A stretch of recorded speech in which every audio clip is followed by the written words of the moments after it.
So where then lies your ideologies as National Conscience Party? Because Gani Fahimi was one man that was always upright in dealing with government. As a matter of fact, he's been to court repeatedly to try to see that impunity in government is brought to the ground. What efforts are you making to, for instance, say that the fight against corruption of this government is made total and clean?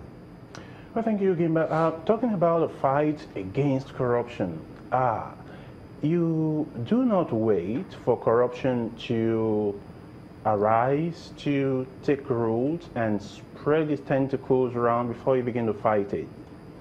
You prevent corruption from taking roots before you fight it. You proactively fight corruption. And that's why I published a book in 2011 titled My Prescription for Nigeria.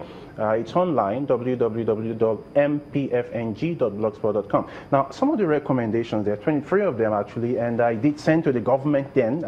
Didn't look at it. In 2014, I sent to the National Conference. They looked at it, but you know where the report is lying at the moment.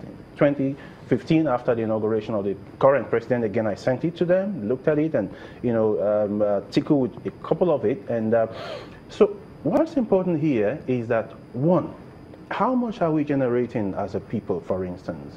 How much money is going into each of the sectors of the economy? Do we know? We don't know. Even at the state level, at the federal level.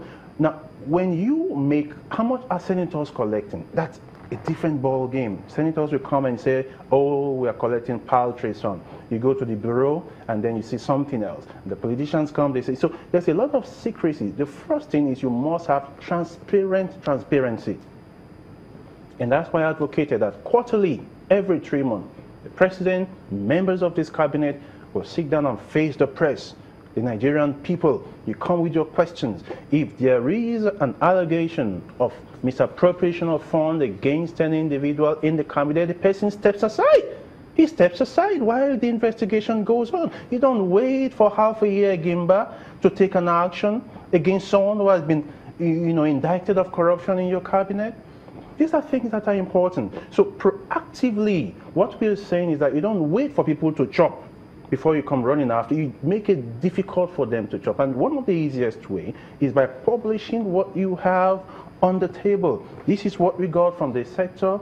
This month is what we got. This month is what we got. This month is what we expended this month. It's possible. It's feasible. So Nigerians can sit down themselves and say, okay, this was what happened this month. This was the financial breakdown. Each month, quarterly, we can do it ourselves. We went to school. But if you keep all of that in the shade, you make it easy for people to manipulate millions and billions. And at the end of the day, you start running after them. So for me, the best way to fight corruption, one, make it difficult for people to steal by making everything in the open.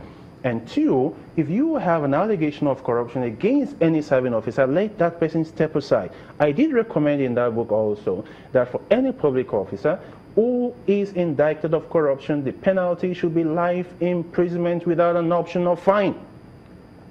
Some Asian countries were worse than we were until they took some of these long-lasting decisions. I also went ahead to say that the wife and the children of such an indicted officer should be prevented from holding public office in this country. Why did you not insist then, as a party, for the report on the NIA and the SGF to be released to you? Of course, we had to do much more than that at different points in time. Of course, we have the Freedom of Information Bill. We have to do writings and all of that. But at the end of the day, you know the bureaucracies in government. How do you fight the bureaucracy? The bureaucracy can only be fought, like I did say, if the head makes definitive statements. Everybody will sit up. Right from the inauguration of the president, if he makes that statement, and okay, he has quarterly briefing, he comes and different press come and you ask, there's nothing that is hidden. So if anything is there, oh, we wanted this from NIA, we wrote them, they didn't give it to us. NIA man, please, can you stand up? Yes, why didn't you give it to them? Open, transparent transparency. If the leadership of Nigeria is ready to make it work, Gimba, within 6 months, this country will become a paradise. You know, a lot of people say so many things rise and fall on our leadership recruitment process. That's right. You know, so if you don't get it right, we might as well just forget about the whole system. Yeah. But if you're going to vie for any office, I imagine that you'd have done your analysis. You think, or you'd be sure that you expect that your votes or the votes will count. Yes. Are you satisfied with the amendments you've seen with respect to the Electoral Act for electoral system to be, in your words now, transparently transparent? Yes. Are you satisfied with those changes or amendments you've seen with the law? Well, the Electoral Act and the amendments so far, I think they are commendable. Let me commend the National Assembly for taking steps to do some of those amendments. They are commendable, like I did say. But again, the issue of the funding, like I mentioned, having to ask presidential aspirants to pay 10 million is still monetizing the polity. And again, we must look at diaspora voting. I think they're still working on that. I do hope that will come true at the end of the day. So, talking about the Amendment Act and its regulation, so far, so good. What about voting? Because, I mean, those who expect us to go full electronic voting, because what we've seen in the field as well, after the voting has happened, people are waiting to see how transparent it is or whether or not their votes count. Then at the collation process, they ask everybody to leave, including the, what do they call them now? The party agents. That's right. They leave, and then collation happens overnight. And then at that point, things change. The more you look, the less you see. So that particular point is where some have now said, look, we need to be sure that that process is equally seen to be transparent. That's so right. Are you satisfied with what we've seen concerning the amendments regarding electronic voting?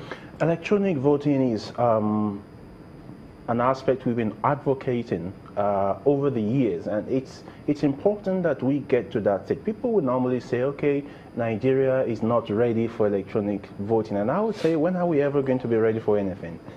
You know, until we get to that stage where you can vote even round the clock. You don't have to walk over and have a long queue. You could just come, do your voting, and go, maybe over a period of time, you know, not particularly on a day. So it's something that I believe we should get to. Electronic voting is important. It should be inculcated into the system. And until we do that, we still continue to have issues here and there. So it's important that we get that into our statute books. Well, now that you're interested in going for the #1 seat in this country, yes, what makes you think you're going to sniffer any chance whatsoever?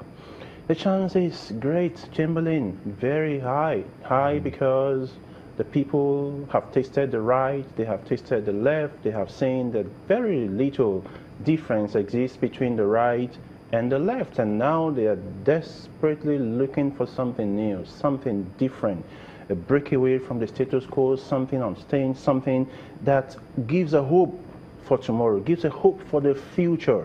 And that's what the NCP stands for. That's what I stand for in 2019. And I believe some people are saying, where is the money? The Nigerian people will provide the money. It's a movement. It's a revolution. At the appropriate time, the people on the street will donate their 500, their 1,000 naira, and together we shall make it happen. Do you think, because the narrative when it comes to that level of electioneering, or should I say participating in politics, at that level, many will ask, what integrity and what experience does one have? Those are two very important and critical questions that always arise. What experience do you have? Thank you, Gimba. Talking about experience, I have been in the field all of my life: leadership, development, entrepreneurship, youth advocacy, you know, so it's always been there. So it's not like one just woke up one day and said, okay, I want to do this. So the antecedent has been there, though one hasn't gone into party politics, as it were, in one-on-one, which I think is a plus here at the end of the day. We'll have to go, I'm afraid, but I'm sure in the days ahead, we'll bring you back and talk about whether or not we're mature enough, angry enough to take certain decisions. Dr. Thomas Wilson Ikubese is a member of the National Conscience Party. Thank you for coming on today. Thank you for having me. We're back in a moment. Don't go away.